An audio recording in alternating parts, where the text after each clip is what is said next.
Paano ko mababago ang aking buhay? Alam kong itinatanong mo na yan sa sarili mo. Una sa lahat, tandaan mo, walang bagay o sitwasyon na mananatiling pareho sa buhay mo. Bakit? Lahat ay magbabago. Life is a constant change.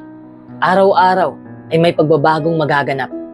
Kung hindi mo matanggap ang katotohanan ito, mas lalong maiipit ka sa buhay mo. Sa halip na iwasan mo ang realidad, tanungin mo ang sarili mo kung paano mo mababago ang iyong buhay sa pamamagitan ng pagtanggap sa mga nangyayari sa paligid mo. Marami ng pagbabagong nangyari sa mundo. Ang pagbabago ay ang tanging bagay na may pinakadramatikong epekto sa ating buhay. Hindi mo maiiwasan ang katotohanan ito sapagkat mahahanap ka pa rin ito. Hahamunin ka nito. Ang pagbabago ay darating sa ating buhay bilang resulta ng krisis o resulta sa mga desisyon mo o resulta sa pagkakataon. Sa anumang sitwasyon, lahat tayo ay nahaharap sa sitwasyon na kailangang mamili. Mamili kung handa ba tayong magbago o hindi. Hindi natin maiiwasan ang mga negatibong sitwasyon. Ang tanging makukontrol lang natin ay kung paano natin ito tinutugunan. Kung ano ang reaksyon natin, ito lang ang ating magagawa upang maging positibo ang takbo ng ating buhay. Acting on our power of choice provides us with more opportunity to change our lives for the better. The more opportunities we create to change our lives, the more fulfilled and happier our lives become. Kung nagtataka ka kung paano baguhin ang iyong buhay, narito ang 10 bagay na maaari mong gawin upang makapagsimula ka ng panibagong buhay. Pero bago po natin ipagpatuloy ang video ito, gusto ko lang pong magpasalamat kay Gianna Gail Mabaw. Maraming salamat po sa iyong apresiasyon. Number 1, humanap ka ng kahulugan. Hanapin mo ang kahulugan ng buhay mo. Bakit ka nandito? Ano ba ang dapat mong gawin? Gumugol ka ng oras na ayusin ang mga bagay-bagay upang mas madali mong makita kung ano ba ang importante sa buhay mo. At alamin mo kung bakit ito importante sa'yo. Ano ba ang gusto mong makamit sa buhay? Ano ba ang pangarap mo? Ano ba ang nakakapagpasaya sa'yo? Ang iyong kahulugan sa buhay ay nagbibigay sa'yo ng layunin at nagtatakda ng direksyon kung paano ka mamuhay ng tama. Kung walang kahulugan ang buhay mo, ganyan ka lang din palagi. Yung buhay na hindi umuusad. Nabubuhay na walang direksyon, walang focus, walang layunin. Hindi mo yan gusto, di ba? Kaya hanapin mo ang kahulugan ng buhay mo. Number 2, lumikha ka ng dream board. Malamang naririnig mo na ito. Alam mo ba kung ano ang dream board? Sa mga hindi pa nakakaalam, ito ay isang board na puno ng mga ginupit na larawan. Larawan ng mga pangarap. Kasi ito bata pa lang tayo, nangangarap na tayo. Alam ko noong bata ka pa, may pangarap ka na. Punong-puno tayo ng pangarap noon at napakagaling nating maglarawan kung ano tayo sa paglaki natin. Naniniwala tayo noon na kaya nating abutin ang pangarap natin.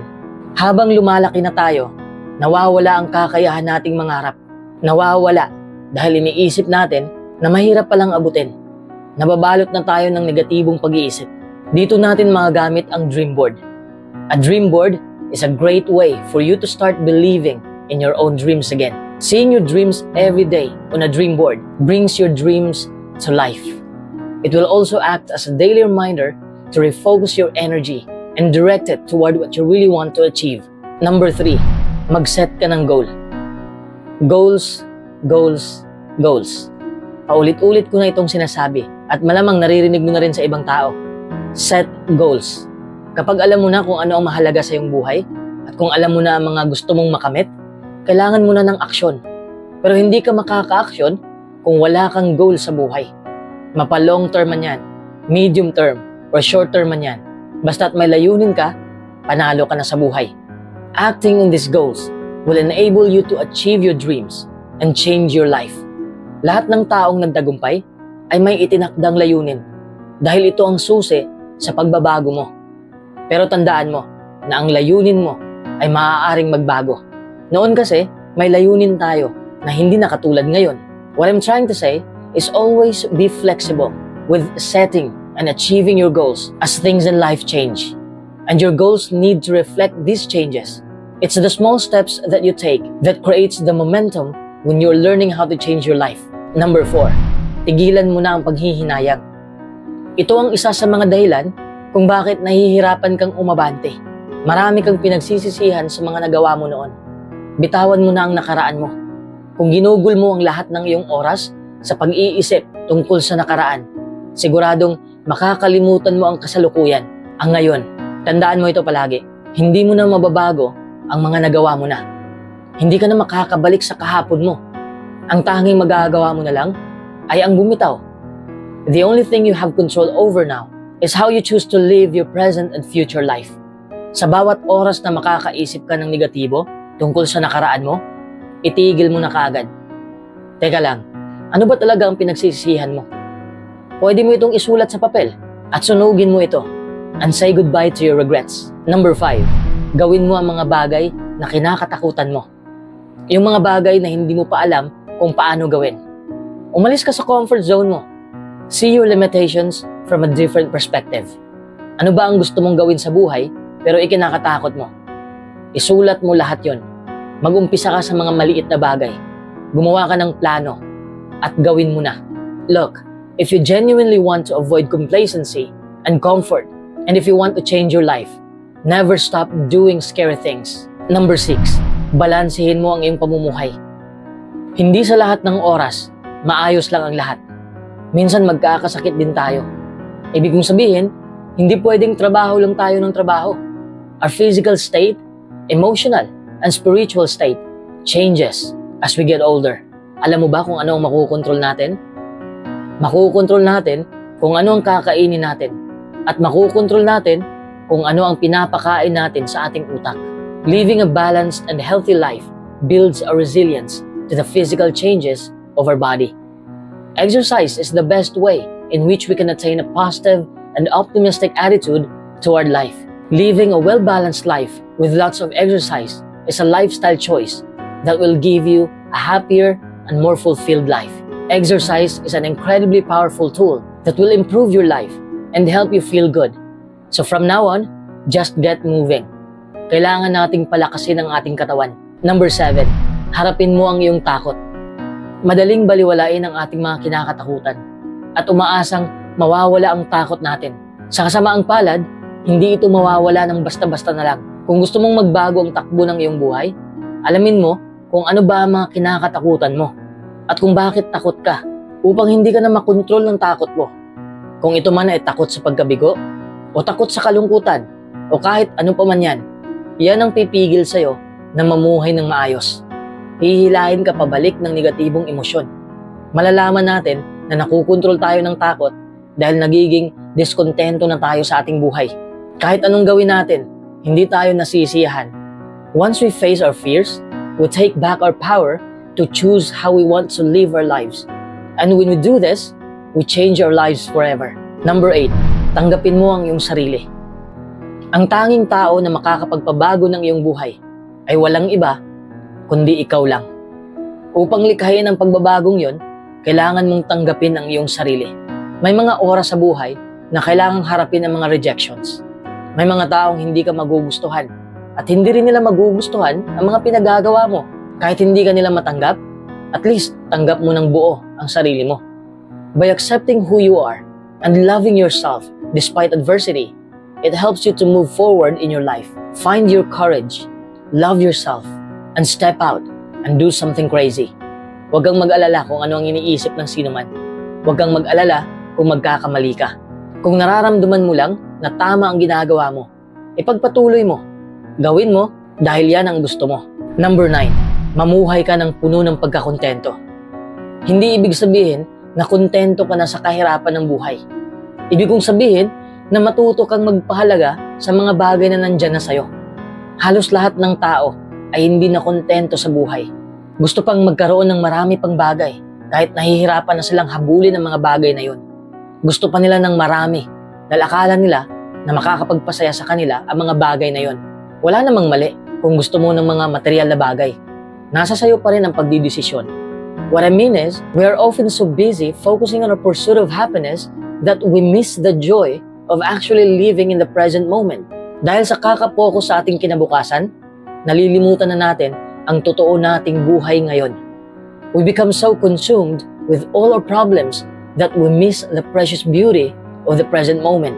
Kahit nga nakaupo ka lang kasama ang mahal mo, kumakain kayo ng ice cream, ito yung matatawag na nating kaligayahan. Appreciating and showing gratitude on a daily basis is experiencing happiness at the moment. Helping those in need brings us joy and happiness. This is what living your life in the moment is all about. Don't miss these moments because you are too busy focusing on your pursuit of happiness. Number 10, damhin mo ang kaligayahan sa bawat aral na napupulot mo. Sa tuwing may natutunan kang bago, nakakakuha ka ng maraming kaalaman. At sa maraming kaalaman na yon, ay dumarating ang higit na kumpiyansa. Learning new skills helps us to be more adaptable in new situations. It also encourages us to be more creative and innovative in our thinking, and we are more comfortable with the unknown. Mahilig ka bang magbasa? Ang pagbabasa ay isang magandang paraan upang matuto tayo, para mas lalawak pa ang ating kaalaman. To fully embrace the joy of learning, pick up that book you've heard so many people talking about. Ano mang genre ang gusto mong basahin, basahin mo ang maraming pahina hanggat maaari. Meron kang pagpipilian na gawin kung paano mo gustong baguhin ang iyong buhay. Ang pagpili na ikapit ang 10 bagay na ito ay makakatulong sa'yo na makapagsimula habang hinahangad mong pagbutihin ang iba't ibang aspeto sa buhay mo. Go at it with a positive attitude. And remember that change takes time. Hindi ka magbabago sa isang tulog lang. Magsisimula ang kagandahan ng takbo ng iyong buhay kapag nagpasya ka ng magbago.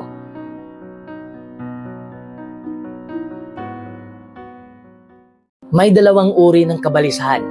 Ang isa ay nakabubuti. Ang isa naman ay nakasasama. Pag-uusapan natin yan sa videong ito. Ang kabalisahan o anxiety ay ang pagkadama ng nerbiyos, pagkabahala o pagiging di mapalagay. Dahil nabubuhay tayo sa isang daigdig na walang katiyakan, sino man sa atin ay posibleng madaig ng kabalisahan. Paano mo haharapin ang kabalisahan? Minsan kasi ang daming what if sa isipan natin. What if maghiwalay kami? What if maaksidente kami? Nababalisa tayo sa mga bagay na hindi naman ikinababalisa ng isang mas makatwirang tao. Di ba? Kapag lagi tayong nababalisa, para na rin tayong hamster na takbo ng takbo sa umiikot na gulong pero wala namang nararating. Trabaho tayo ng trabaho pero wala pa rin pag-unlad. Halos lahat ng ginagawa natin ay nakaka-pressure. Bata man o matanda, apektado tayong lahat ng kabalisahan. Sabi ko nga kanina, may anxiety na nakabubuti at may nakasasamang anxiety. Ano ang ibig sabihin ng nakabubuting anxiety? Halimbawa, may exam ka sa school sa susunod na linggo. Baka dahil sa pagkabalisa, mapipilitan kang mag-aral sa linggong ito. At dahil dyan, baka makakuha ka ng mataas na grado. Nakuha mo ba ang punto? Isa pang halimbawa, kapag nasa madilim ka na lugar, tapos parang may nakikita kang multo. Kahit hindi naman totoong multo, kahit guni-guni mo lang, nang dahil sa anxious thoughts mo, itinutulak ka nito na tumakbo. Ibig sabihin, minsan iniiwas tayo ng anxiety sa kapahamakan. Maging alisto ka sa panganib dahil sa pagkabalisa. Pwede kang mabalisa dahil alam mong mali ang ginagawa mo at dapat mo itong baguhin para maging payapa ang budhi mo. Tandaan mo makatutulong sa iyo ang kabalisahan basta't napakikilos ka nito na gawin ang tama. Pero paano naman kung dahil sa pagkabalisa, nakulong ka na sa isang maze o pasikot-sikot na daan ng negatibong kaisipan? Halimbawa, nababalisa ka kapag naiisip mo ang mga pwedeng mangyari sa isang nakaka-stress na sitwasyon. Paulit-ulit mong iniisip ang sitwasyon hanggang sa mabalisa ka ng husto. Sinasabi ng Biblia, ang mahinahong puso ay nagbibigay buhay sa katawan. Pero ang kabalisahan ay maaaring magdulot ng di magagandang sintomas gaya ng pananakit ng ulo, pagkahilo, pananakit ng tiyan, at mabilis na pagtibok ng puso. Ano ang pwede mong gawin kapag ang pagkabalisa ay nakasasama sa'yo sa halip na makatulong? Una, alamin mo kung makatwiran ba ang iyong pagkabalisa. Ang pagkabahala sa mga responsibilidad ay iba sa sobrang pagkabalisa. Naalaala ko tuloy ang kasabihang, ang kabalisahan ay parang silyang tumba-tumba o nasa rocking chair ka, ugoy ka ng ugoy, wala ka namang nararating. Di ba? Basahin natin kung anong sinasabi ng Biblia. Sino sa inyo ang makapagpapahaba ng kahit konti sa buhay niya dahil sa pag-aalala? Ang ibig sabihin ng tekstong ito, Kapag hindi ka natutulungan ng pagkabalisa para makahanap ng solusyon, makadaragdag lang ito sa iyong problema o magiging problema mo mismo at nakakaiksi din ito ng buhay. Pangalawa, harapin mo ng paisa-isa ang bawat araw. Pag-isipan mong mabuti, ang ikinababalisa mo ba ngayon ay ikababalisa mo rin bukas? Sa sunod na buwan? Sa sunod na taon? O sa susunod na 5 taon? Basahin natin kung ano ang sinasabi ng Biblia. Huwag kayong mag-alala tungkol sa susunod na araw dahil ang kasunod na araw ay magkakaroon ng sarili nitong mga alalahanin. Ang ibig sabihin ng tekstong ito, hindi tamang problemahin ngayon ang iniisip mong magiging problema bukas, na baka nga ang ilan dito ay hindi naman talaga maging problema. Pangatlo, hayaan mo na lang ang mga bagay na hindi mo na mababago. Ang pinakamabuting magagawa mo ay paghandaan ng mga sitwasyon hanggat maaari. Pero tanggapin mo ang katotohanan na may mga sitwasyon na hindi mo kayang kontrolin. Basahin natin kung ano ang sinasabi ng Biblia. Lahat tayo ay naaapektuhan ng panahon at di inaasahang pangyayari. Ang ibig sabihin ng tekstong ito, kung minsan, hindi mo na kayang baguhin ang kalagayan mo, pero mababago mo ang pananaw mo rito. Pang-apat, magkaroon ka ng tamang pananaw. Ang natutunan ko sa buhay ay dapat ko munang intindihin ang buong sitwasyon at huwag ma-stress sa mga detalye. Kailangan kong tiyakin ang mga bagay na mas mahalaga at pagsikapang gawin yon. Basahin natin kung ano ang sinasabi ng Biblia na makita ninyo kung ano ang mas mahahalagang bagay. Ang ibig sabihin ng tekstong ito ay ang mga taong may tamang pananaw sa kabalisahan ay hindi madaraig nito. Panglima, ipakipag-usap mo ito sa taong mapagkakatiwalaan mo.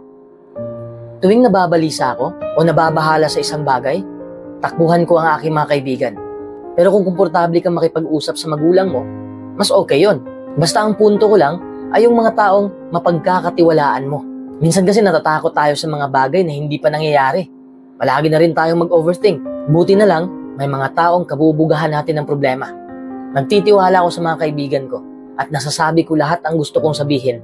Natulungan ako nitong harapin ang susunod na araw. Ikaw, may mapagkakatiwalaan ka bang mga kaibigan? Basahin natin kung anong sinasabi ng Biblia. Ang sobrang pag-aalala ay nagpapabigat sa puso ng tao, pero ang positibong salita ay nagpapasaya rito. Ang ibig sabihin ng tekstong ito ay ang positibong salita ng mga magulang mo o mga kaibigan mo ay makakabawas ng anxiety mo. At baka makapagbigay ng praktikal na mga mungkahi ang iyong magulang o kaibigan kung paano mababawasan ang pagkabalisa mo. Sa halip na makipag-usap sa mga kaedaran mo lang na posibleng pabago-bago rin ang emosyon nila, doon ka makipag-usap sa magulang mo o sa iba pang pinagtitiwalaan mong adulto. Pang-anim, manalangin ka. Ang pananalangin, lalo na kung inilalakas mo ito para marinig mo ang sinasabi mo, ay makakatulong sa'yo. Gagaan ang pakiramdam mo. Idaan mo sa panalangin ang kinababalisa mo sa halip na basta isipin lang ng isipin yon. Nakatulong din ito sa akin para ma-realize kong mas malakas ang Diyos kaysa sa kabalisahan ko. Basahin natin kung anong sinasabi ng Biblia. Ihagis ninyo sa Kanya ang lahat ng inyong alalahanin dahil nagmamalasakit siya sa inyo. Ang ibig sabihin ng tekstong ito ay hindi kung nananalangin tayo, malulutas na natin ang ating mga problema. Ito ay isang aktwal na pakikipag-usap sa Diyos na nangangako. Huwag kang matakot dahil kasama mo ako. Huwag kang mag-alala dahil ako ang Diyos mo. Papatibayin kita. Oo, tutulungan kita. Kahit nag-aalala ka, umisip ka ng 3 bagay, at least 3 things sa buhay mo na pwede mong ipagpasalamat. Kapag nananalangin ka sa Diyos, humingi ka ng tulong. Pero magpasalamat ka rin sa mga pagpapala sa'yo. Pinapayuhan tayo ng Filipos 4:6 na ipanalangin ang ating mga alalahanin na may kasamang pasasalamat. Kapag nagpipray ako, sinisikap kong maging mapagpasalamat at nag-iisip ako ng isang bagong bagay na may pagpapasalamat ko sa Diyos. Nababawasan nito ang pag-aalala ko. Kung minsan, wala akong lakas na magsabi sa Diyos nang nadarama ko. Pero ginagawa ko pa rin yon. Natutulungan ako ng panalangin na makitang napakamapagmahal ng Diyos at naipaalaala sa akin na malapit na niyang pahirin ang bawat luha sa ating mga mata. Gaya ng sabi ng Biblia sa Apokalipsis 21:4, paano mo makukontrol ang emosyon mo? May araw na ang saya-saya natin, pero kinabukasan, biglang sobrang lungkot naman. Yung mga bagay na baliwala lang sa atin kahapon, mabigat na problema na ngayon. Minsan ganyan talaga ang takbo ng buhay. Walang katiyakan. Ang mabilis na pagbabago-bago ng emosyon ay karaniwang nararanasan ng mga nagbibinata at nagdadalaga. Pero kahit matagal ka ng teenager at kahit matanda ka na, Baka magulat ka na napakabilis pa rin magbago ng emosyon mo.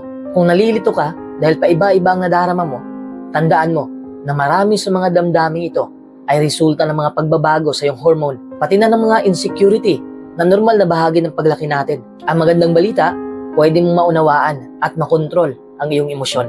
Tandaan mo, mahalagang matutuhan mong kontrolin ang emosyon mo habang bata ka pa. Kakailanganin mo ang kasanayang ito sa iba't ibang sitwasyon kapag adulto ka na. Ang sobrang pag-aalala ay nagpapabigat sa puso natin. Naramdaman mo na bang hindi mo na kaya at gusto mo nang sumuko? Kung oo, hindi ka nag-iisa. Marami sa atin ang naging caregiver, namatayan ng mahal sa buhay, nakaranas ng sakuna, o napaharap sa iba pang sitwasyon na umuubos ng ating lakas sa physical, mental, at emotional. Ang kabalisahan ay maaaring makapinsala sa kalusugan ng isa. Maaari itong humantong sa panlulo mo. Ano pat ang isa ay manghihina at mawawalan ng ganang kumilos. Sinasabi ng kinasiyang kawikaan, ang sobrang pag-aalala ay nagpapabigat sa puso ng tao. Pero ang positibong salita ay nagpapasaya rito. Maaaring magdulot ng seryosong pisikal na mga sintomas ang pagkabalisa. Alam ng mga doktor kung paano maaaring makaapekto sa katawan ang kabalisahan. Maaari nitong pataasin o pababain ang presyon ng dugo. Maaari nitong pataasin ang bilang ng puting selula ng dugo. Maaari itong biglang makaapekto sa asukal sa dugo dahil sa aksyon ng adrenaline sa atay. Maaari pa nga nitong baguhin ang iyong electrocardiogram. Ang pagkabalisa ay nakaaapekto sa sirkulasyon ng dugo, sa puso, sa mga glandula, sa buong sistema ng nerbyo. Pero mas seryoso ang espiritual na pinsala na maaaring idulot ng labis na kabalisahan. Sinabi ni Jesucristo na ang pagpapahalaga sa salita ng Diyos ay maaaring lubusang masakal ng pagkabalisa sa mga suliranin na kadalas ay bahagi na ng buhay sa kasalukuyang sistemang ito ng mga bagay. Kung paanong mapipigilan ng mga tinik ang lubusang paglaki at pamumunga ng mga binhi, mahahadlangan din ng gayong kabalisahan ang espiritual na pagsulong at ang pagluluwal ng mga bunga ukol sa kapurihan ng Diyos. Dahil pinahihintulutan nilang mangibabaw sa kanilang buhay ang mga kabalisahang ito, ano pat isinasayang tabi nila ang espiritual na mga kapakanan. Masusumpungan ng marami na sila'y may di sinang-ayunang katayuan sa harap ng anak ng Diyos kapag bumalik na siya, taglay ang kaluwalhatian. Ano pat ito'y sa kanilang walang hanggang kalugihan. Kapag tumatagal na o sobra na ang pagkabalisa, baka mabuting magpatingin ka na sa doktor.